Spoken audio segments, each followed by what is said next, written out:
안녕하세요. 결혼한 지 14년 만에 이혼한 40대 여성입니다. 어차피 할 이혼이었는데 그간 못하러 그렇게 참고 살았나 싶기도 하고 또 한편으로는 그래도 참고 살아서 이만큼 해놓고 사나 싶기도 하고 여러 가지로 마음이 싱숭생숭합니다. 그리고 사실 사춘기인 딸이 제가 이혼을 한다고 하면 어떻게 받아들일지 걱정이 돼서 이혼을 결심하기가 쉽지 않았던 것도 있어요. 그런데 하루는 딸이 먼저 저한테 그러대요. 자기는 행복한 엄마랑 살고 싶다고. 자기 때문에 제가 행복을 포기하는 건 보고 싶지 않다나요? 정말이지. 어린아이라고만 생각했는데 언제 이렇게 큰 건지. 사실 남편과 사는 지난 세월 동안 괴롭기만 한 것은 아니었어요. 남편 자체만 놓고 보자면 그렇게 나쁜 사람은 아니었거든요.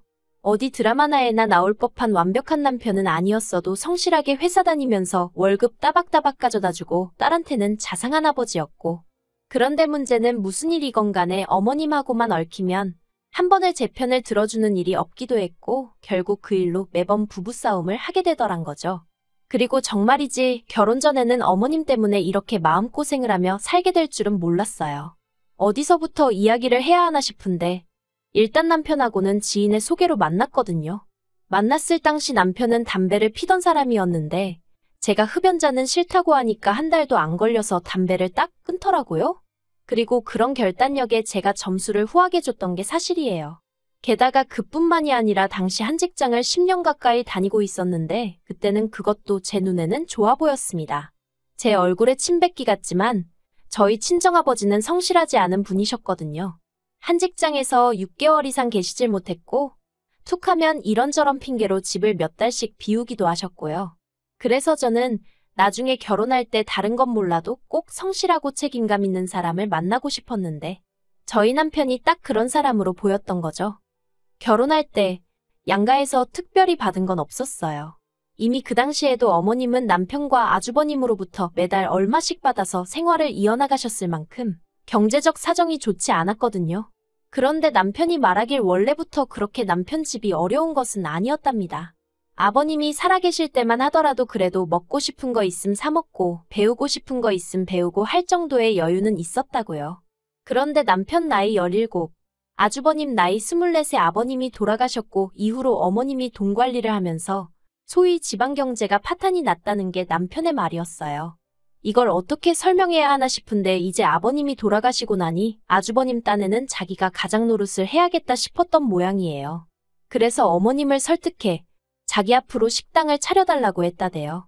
그리고 저희 어머님은 아주버님에 대한 사랑이 각별하셨던 분으로 가령 아주버님이 콩으로 팥죽을 쓴다 해도 믿으실 정도니까요. 아무튼 그 정도로 아주버님에 대한 믿음이 크셨기에 아버님이 돌아가시면서 남기신 전 재산이나 다름없는 2억을 선뜻 아주버님께 주셨고 이후는 뭐 예상하시는 그대로예요. 아르바이트도 한번 해본 적 없던 새님이 자기 손으로 라면 한 봉 끓여본 적 없는 새님이 식당을 차렸으니 안 망하는 게 오히려 이상한 상황이었죠. 아무튼 일이 그렇게 되었음에도 불구하고 어머님의 아주버님에 대한 사랑은 여전하셨고 그래서 아주버님이 결혼을 한다고 했을 땐 사시던 집을 담보로 대출까지 받아 전세자금을 마련해 주셨다 들었습니다. 그리고 그 전세자금을 주시면서도 남들 마냥 번듯한 집 한 채 사주지 못해 미안하다고 아주 대성통곡을 하셨다고요. 그런데 저희 결혼할 때는 제가 그런 속사정을 안다는 걸 어머님은 모르셨는지 아주버님 때도 한 푼도 못 해줬다는 거짓말을 아무렇지도 않게 하시더라니까요. 그래도 뭐 그때는 다른 걸로 저를 힘들게 하시는 건 없었기 때문에 그저 뭐랄까 당신의 약점을 내보이기 싫어 그러시는가 보다 하고 넘겼지만요. 그리고 저도 딱히 친정에서 해주질 않았으니 이러쿵저러쿵 말할 입장이 못 되기도 했죠. 한편 그렇게 양가로부터 받은 것 없이 시작을 했다 보니 초반 몇 년은 지금 돌이켜 생각해보면 참으로 지지리 궁상으로 살았어요. 게다가 돈 좀 모으고 자리 좀 잡으면 아이를 가지려고 했는데 아이는 하늘에서 점지해주는 거라더니 그 말이 정말인지 결혼한 지 1년 만에 떡하니 아이까지 생겼거든요. 그래서 남들은 기뻐서 운다던데 저는 서러워서 울었던 기억이 지금도 생생합니다. 아무튼 그렇게 지독한의 궁상만내 소리 들어가면서 5년 동안 죽어라 돈을 모았어요. 그리고 그 돈으로 작은 반찬 가게를 하나 열었네요. 사실 제가 어려서부터 친정어머니 도와드린다고 부엌 출입을 자주 해서 그런가 나이에 비해 음식 맛이 깊다, 손맛이 좋다 뭐 그런 이야기를 종종 들었거든요. 그리고 또 솔직히 말하자면 저도 회사를 다니고 있기는 했는데 대기업도 아니고 하다 보니 복지랄 게 딱히 없기도 했고요. 아이를 봐줄 사람을 따로 구할 형편도 안 되었고 그렇다고 어디다 맡겨놓자니 그건 그거대로 제 마음이 안 놓여서. 그러다 반찬 가게 정도면 제가 조금 유도리 있게 일도 하고 애도 챙기고 할 수 있겠다 싶대요.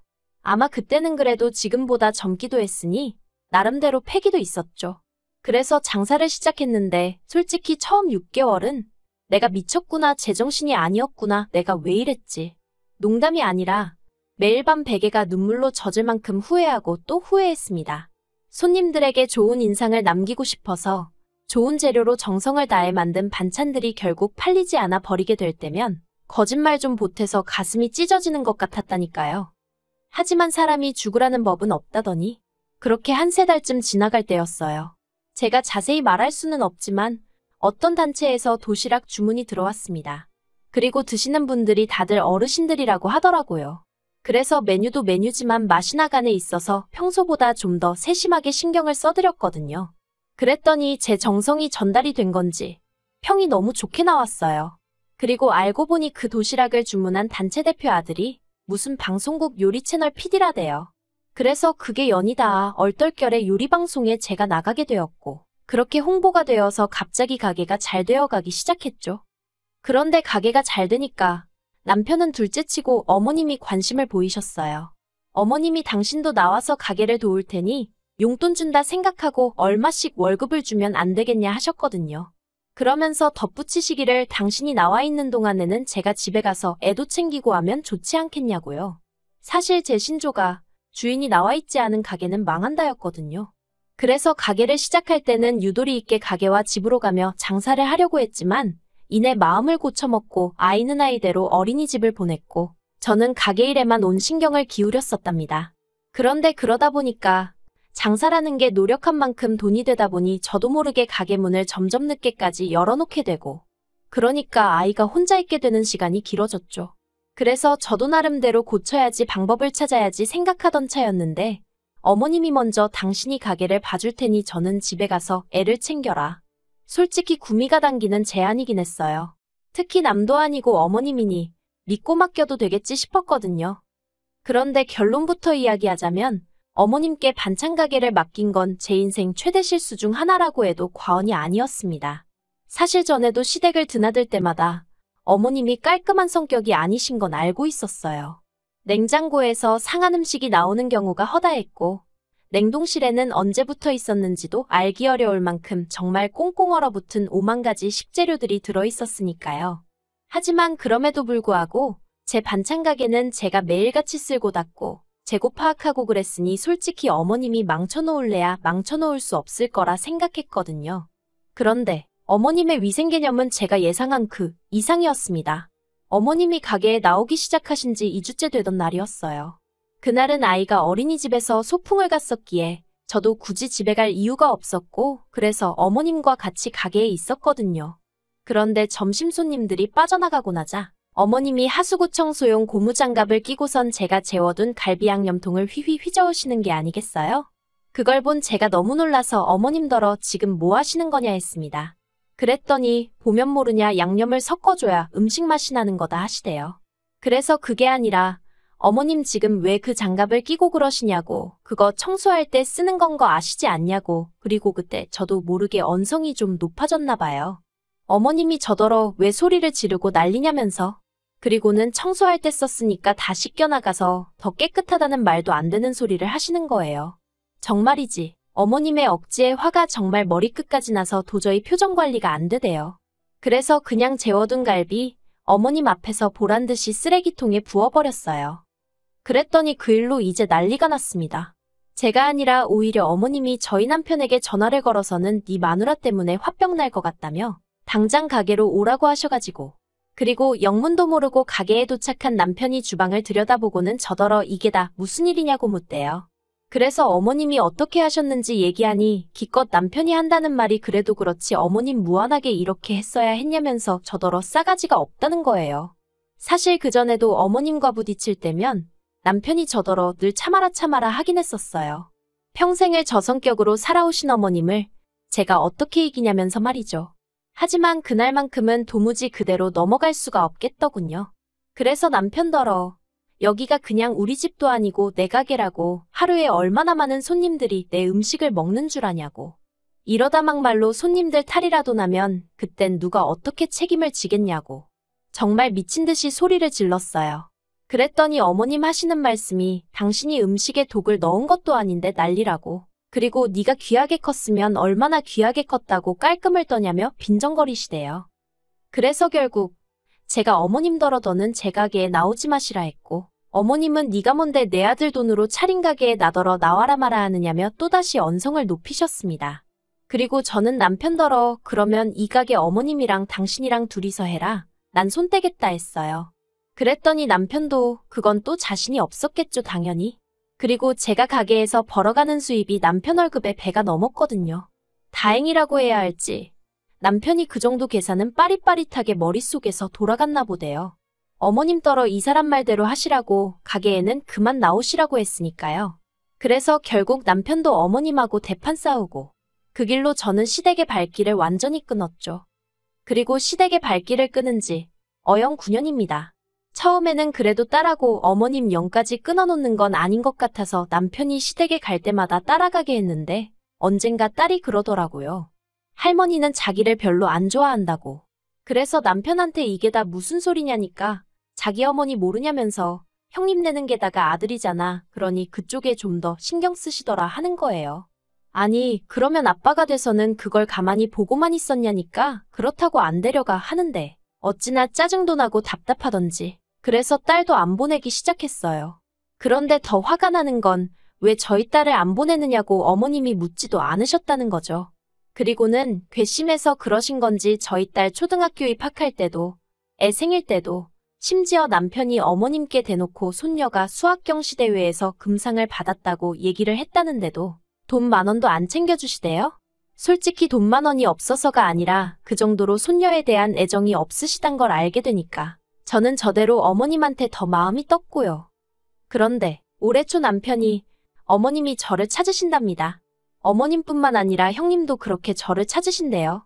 그래서 제가 나를 왜 찾냐니까 한 가족인데 언제까지 이렇게 지내야겠냐면서 이제라도 잘 지내보자고 그러는 거 아니겠냐 하는데 솔직히 어이가 없었죠. 저도 처음 2, 3년은 솔직히 시댁의 발길을 끊고도 후련한 게 아니라 찝찝하고 속상하고 그랬어요. 저도 사람인데 누가 됐건 간에 다른 사람들하고 잘 지내고 싶었지 그렇게 예민하게 날 세우고 싶었겠어요? 그래서 남편을 통해 은근히 소식을 전해보기도 하고 기다려보기도 했지만 그때는 정말 어머님이나 형님이나 저를 없는 사람처럼 대했답니다. 그런데 이제 와서 갑자기 보고 싶어 한다니? 그 속내가 너무 투명해서 웃음이 날 지경이 돼요. 저희 어머님, 작년에 부쩍 살이 찌시면서 거동이 어려워지셨다는 걸 남편을 통해서 들어 알고 있었으니까요.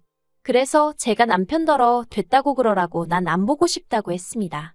그랬더니 남편이 자기가 어머님 보기도 낯뜨겁고 형수님도 언제까지 자기 혼자 며느리 노릇을 해야 하냐면서 불만이 많다며 그래서 형님하고 형수님 사이도 부쩍 안 좋아진 것 같다나요? 그리고는 저더러 이제 묵은 감정은 좀 훌을 날려버리면 안 되냐는데 어이가 없었죠. 그런데 제가 분명히 관심 없다, 보고 싶지 않다는 의사를 밝혔음에도 불구하고 한 달쯤 지나서 남편이 다시 어머님에 관해 이야기를 꺼냈습니다. 그리고 그 주제가 실로 가관이었어요. 어머님 사시는 집을 정리하고 어머님은 요양원에 모시기로 했는데 그 요양원을 저희 집 근처에다 잡을 거라면서 앞으로 한 달에 2번 정도는 의무적으로 제가 들여다봤으면 좋겠다는 겁니다. 황당하더라고요. 그래서 내가 왜 그래야 하냐니까 솔직히 이날이 때까지 형님네는 잘해왔으니까 우리도 우리 도리를 해야지 하는데 그래서 제가 그러면 어머님 집 한 돈은 어떻게 하신대냐고 물었어요. 그랬더니 아마 형님이 관리하시지 않을까 하는 거예요. 그럼 뭐 돈은 자기들이 갖고 어머님 뒤치다꺼리는 나더러 하라는 건가 싶대요. 막말로 그간 사이가 좋았어도 요양원 가시는 시어머니 뒤치다꺼리하길 좋아하는 며느리가 몇이나 된다고. 그런데 이건 뭐 저랑 어머님은 서로 목소리도 안 듣고 산 세월이 몇 년인데 이제 와서 갑자기 들여다보고 하라니 어이도 없고 짜증도 나고. 그래서 남편더러 그러면 어머님 집 한 돈 내 계좌로 보내라 했습니다. 그 돈 내가 가져도 되는 거면 어머님은 내가 한 달에 2번씩 들여다보겠다고요. 그랬더니 남편이 어이가 없다는 표정으로 저더러 왜 어머님 재산에 욕심을 내냐입니다. 그래서 아니 그러면 나도 뭐가 있어야 하기 싫은 일도 하는 거지. 내가 왜 나 좋은 것도 하나 없는데 그런 짓을 해야 하냐 따졌습니다. 그랬더니 남편이 자식된 도리 좀 하라는데 그걸 그렇게 받아들이냐면서 그래서 남편더러 그럼 당신이나 한 달에 2번이고 3번이고 들여다보지. 왜 나한테 말을 꺼내냐고 그랬어요. 그리고 이튿날 형님한테 연락하니 어찌나 반가워하던지. 그래서 저는 요양원 얘기는 꺼내지 않고 그냥 어머님은 요새 어떠시냐며 슬쩍 형님을 떠봤습니다. 그랬더니 형님이 기다렸다는 듯 긴 한숨을 내쉬고는 속상해 죽겠다며 어머님이 앓고 계신 병을 줄줄이 얘기하더라고요. 그리고는 요새는 약간 치매기도 있으셔서 환장할 노릇이라나요. 어처구니가 없대요. 치매기까지 있는 어머님이 퍽이나 나를 찾으셨겠다는 생각과 함께 남편이고 아주버님이고 형님이고 할 것 없이 실질적으로 어머님 뒤치다꺼리를 해야 하게 생겼으니까 제일 만만한 나를 어떻게든 구슬러 보려고 했구나 싶었으니까요. 그래서 그냥 형님더러 앞으로도 고생 많이 하시겠네요 하니까 이때다 싶었는지 동서 나 좀 도와줘 하는데 문득 제가 반찬 가게 열고 첫 해에 아파서 시댁에 못 갔더니 형님이 동서는 사람이 왜 이렇게 비리비리 하냐면서 이러다 아버님 뒤따라가는 거 아니냐 했던 말이 떠오르더군요. 그래서 제가 비리비리한 제가 돕긴 누굴 돕냐고 알아서 잘해보시라 했네요. 그리고 지난 3월 중순 어머님 사시던 집은 팔렸고 어머님은 요양원으로 모셔졌어요. 저한테 정말 무슨 기대라도 한 건지 저희 집에서 15분 거리에 모셨더라고요. 제가 형님더러 왕복 2시간도 넘는 거리를 어떻게 오가시려고 여기다 모셨냐 물으니 한다는 말이 그러니까 제가 많이 도와줘야 한답니다. 그놈의 도와주란 말 아주 지긋지긋하대요. 제가 남편더러 어머님 다른 요양원으로 모시던가 아니면 우리가 이사 갈 거라고 했어요. 참고로 남편은 회사를 나와 자기 사업한다고 돈을 까먹고 있는 상황이었고 그래서 집안 생활비는 전적으로 제 주머니에서 나오고 있었습니다. 살고 있는 아파트도 제가 반찬 가게를 하며 번 돈으로 샀다고 해도 과언이 아니었죠. 아무튼 그랬더니 남편이 어머님 모셔놓고 어딜 이사를 가냐며 자긴 못 간다고 저더러 집을 나가고 싶은 거면 혼자 나가라대요. 저만 나가면 아예 이참에 어머님을 여기로 모셔야겠다면서. 그리고 그 말에 저는 정말 우라가 치미는 심정이었습니다. 그래도 남편이 표현을 못해서 그렇지 나름대로 나한테 미안해할 거라고 생각했는데 전혀 그렇지 않다는 걸 알게 되었으니까요. 그래서 남편더러 이혼하자 했습니다. 보아하니 앞으로 어머님 상태는 나빠질 일밖에 없어 보이고 그래서 내 돈 쓰고 내 손 또 빌리고 그럴 생각이었나 본데 나 그렇게 바보천치 아니라고 이혼하자 했죠. 막말로 그간 어머님과 제 사이에서 아무런 역할도 안 하다가 이제 와서 왜 제 머리를 숙이게 만들지 못해 한 달인지 그것도 너무 화가 나고 한번 이혼 이야기가 나오고 나니까 정말 남편 꼴도 보기 싫더라고요. 그래서 남편과 제가 재산을 3대 7. 참고로 제가 7인데 여기 아이 양육비도 일시불로 받는 조건이었던지라 솔직히 만족스럽진 않아요. 아무튼 3대 7로 나누는 조건으로 이혼했습니다. 그런데 이달 초 남편이 술에 잔뜩 취해서 전화를 걸어왔어요. 그리고는 말하기를 자기는 이제 오갈 곳이 없다며 어떻게 해야 하냐입니다. 솔직히 그래도 한 입을 덮고 살던 세월이 있어 그런가 그 소리를 들으니 좀 당황스럽대요. 그래서 무슨 일이냐니까 그나마 이혼하면서 받아간 돈도 아주버님한테 어머님 병원비가 어떻고 하며 다 뜯겼고 아주버님이 그 돈 돌려받고 싶으면 어머님 모시고 둘이 어디 반지 하라도 구해줄 테니 거기 가서 살라고 그런다나요. 그러면서 자기가 어떻게 어머님하고 둘이 살겠냐면서 저더러 도와줘 살려줘 하는데 솔직히 미친 X인가 싶었어요. 그러니까 내 옆에 붙어 살았으면 그런 꼴은 안 당했을 거 아냐 그 소리가 정말 입 밖으로 튀어나갈 뻔했다니까요. 아무튼 뭐 달리 도와주고 싶은 마음도 없고 징징거리는 소리 듣기도 싫어서 더는 이유가 뭐가 됐건 연락하지 말라고 했어요. 꼴 좋다.